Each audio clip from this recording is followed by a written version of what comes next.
Good morning, everybody. I thought I would just pop on, do a little short so that you have a video today. It's still part of my holiday hiatus, so I am preparing for 2022, my team and I. So I'm going to do a couple of shorts between now and the end of my hiatus. I thought you might get a kick out of what I'm doing this morning. I've got a hair client, so I will be doing some highlights this morning.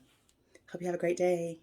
Keep watching to the end, and don't forget to hit the subscribe button and the notification bell so you never miss an episode and you know when I'm coming back, like with extra special videos for 2022.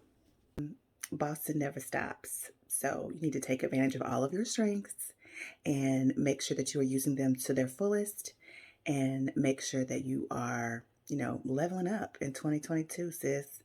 I'm talented. I can't help it. This is what my morning looks like.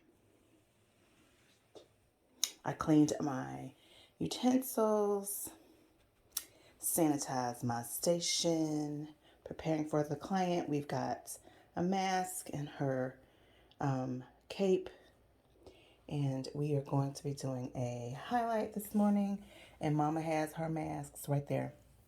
She'll be double masking. You better believe it.